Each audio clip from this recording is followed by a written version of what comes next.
The chandeliers cast prismatic light across the ballroom of the Westwood Hotel, where Seattle's elite mingled in their designer finery. 28-year-old Meline Foster adjusted her simple black cocktail dress, the only formal attire she owned, and fought the urge to flee as a sign language interpreter for the Seattle Children's Hospital Charity Gala. She didn't belong among these wealthy patrons, but she needed this freelance job desperately. Remember, just blend in and be available if needed, her agency coordinator had instructed. So far, no one had required her services, making Meline feel increasingly invisible as she circulated through the crowd. That's when she spotted her. In the far corner of the ballroom, partially hidden behind a marble column, stood a teenage girl in a midnight blue dress. While everyone around her laughed and chatted animatedly, she remained silent. Her eyes watchful and intelligent, despite her designer gown and the diamond studs in her ears. Something in her posture, the slight tension in purse holders, the careful way she observed lips moving was immediately recognizably Meline. The girl was deaf and no one was talking to her. Meline's attention shifted as a ripple of excitement surged through the crowd. Jackson Pierce, tech billionaire and the evening's honored guest, had arrived.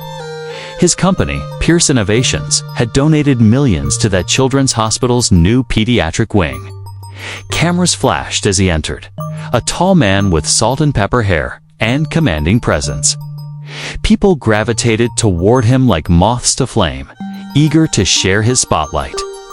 Mr. Pierce, over here, called photographers and reporters, while wealthy donors jostled to shake his hand.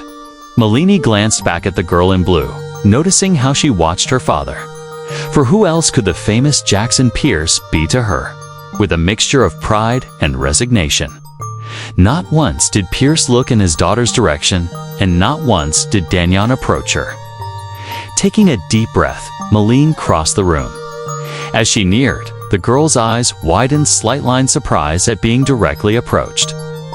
"Hello," Meline signed, her hands forming the greeting with practiced ease. "I'm Meline." "What's your name?" The girl's face transformed. That corporal mask of polite indifference fell away, replaced by a smile of such genuine delight that it made Meline's shirt ache. How long had it been since someone had communicated with this girl in her own language? "I'm Olivia," she signed back, her movements quick and elegant. "You know ASL. Are you deaf too?"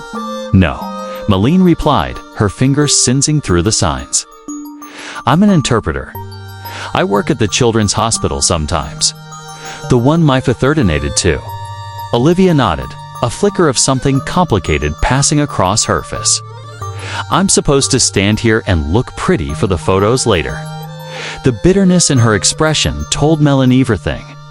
Olivia was used to being a prop, not a participant. "Well, until then," Meline sighed. "Would you like some company that actually talks to you?"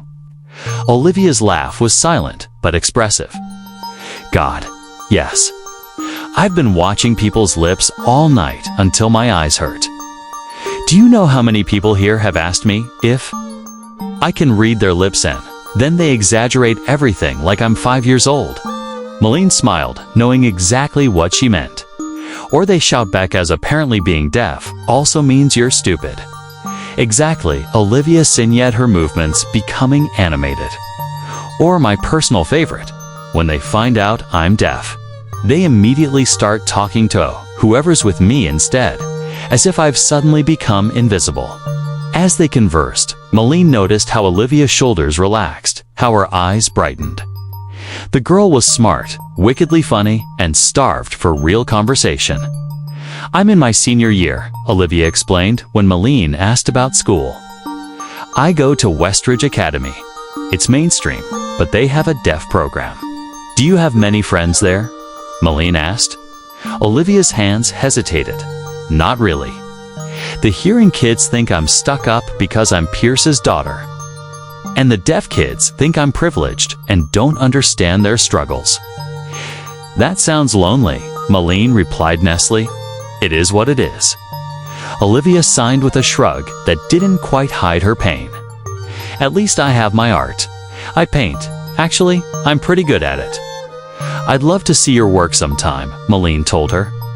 Across the room, Jackson Pierce was working the crowd with practiced charm, seemingly unaware of his daughter's existence.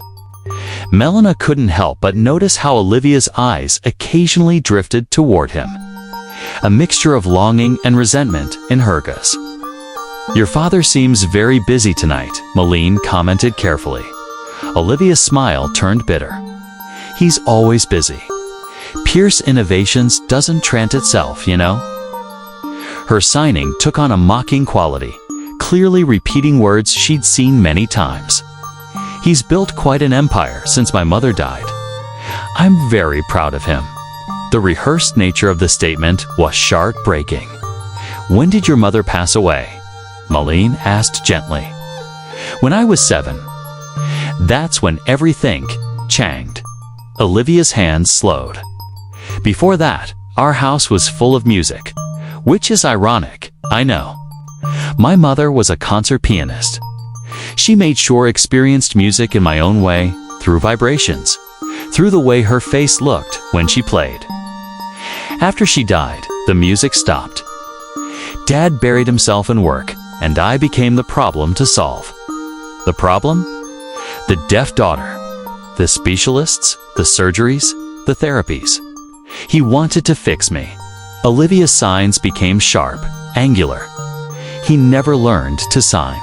Not a single word. We have interpreters at home, rotating faces I barely know. He talks to them, not me. In his own house, he talks to strangers about me, while I'm sitting right there. Meline felt a surge of anger toward Jackson Pierce. How could Somion, so successful, so wealthy, fail so fundamentally at communicating with his own child? I'm sorry, she signed, simply. Olivia shrugged again. Like I said, it is what it is. She glanced over Meline's shoulder, and her expression changed. Speak of the devil. Melina turned to see Jackson Pierce approaching, accompanied by a photographer and what appeared to be his assistant. A sharp-looking woman in her 40s with a tablet in hand. Olivia, Pierce said, his lips easy to read as he spoke loudly and deliberately. We need you for photos. He didn't look at Meline, didn't acknowledge her presence at all. The assistant smiled tightly and gestured for Olivia to come. Olivia's face smoothed into the same polite mask she'd worn earlier. Before following her father, she quickly signed to Meline. See what I mean? He doesn't even wonder who you are or why you're talking to me. As Olivia walked away to stand beside her father for the photographers, Meline felt a strange sense of determination taking root. In her work at the hospital, she'd seen countless children isolated by their deafness, but never seeming so completely alone while surrounded by so much privilege. The evening continued, and Meline watched as Olivia stood dutifully for photos, nodded at appropriate moments, and maintained her perfect, practiced smile. Not once did Pierce or anyone else attempt to include her in the conversation swirling around her. When's formal part of the evening concluded, Meline saw Olivia slip away from the crowd, heading toward a side door that appeared to lead to a garden terrace. Making a split-second decision, Meline followed. Outside, the seat of night was cool and clear, the garden terrace illuminated by subtle landscape lighting. Olivia stood at the stone balustrade, looking out over the city lights below. Escaping Meline's signed ass approached. Olivia turned, and the relief on her face was palpable. Just breathing. Sometimes I need to step away from all those moving lips. Before Meline could respond, the terrace door opened again. Jackson Pierce stepped out, his expression shifting from concern to confusion when he saw his daughter wasn't alone. Olivia, it's time to go, he said, looking directly at his daughter, but making no effort to sign. Meline saw Olivia's face fall, soft wall go up between father and daughter. And in that moment, she made a decision that would change all their lives. Mr. Pierce, she said aloud, while simultaneously signing for Olivia's benefit. My name is Meline Foster. I'm an interpreter, and I've been talking with your daughter. She's extraordinary." Pierce blinked, clearly taken aback by this direct approach from someone he likely viewed as service staff. "I thank you." "Do you work for Thevant?" "Yes," Meline replied, still signing her words.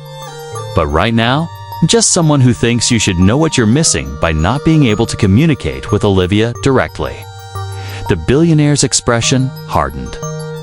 But Meline saw something else there too. A flicker of shame quickly masked. Olivia's eyes were wide, her hands frozen in midair. Jackson Pierce's jaw tightened. Miss Foster Meline supplied, continuing to sign every word. "Miss Foster," he repeated, "I appreciate your concern, but my relationship with my daughter is a private matter." Meline felt her professional demeanor slipping. "With all due respect, Mr. Pierce, communication shouldn't be private. Its hold be accessible." Olivia's hands moved rapidly. "Meline, it's okay. You didn't have to." "No, it's not okay." Meline signed back before addressing Pierce again.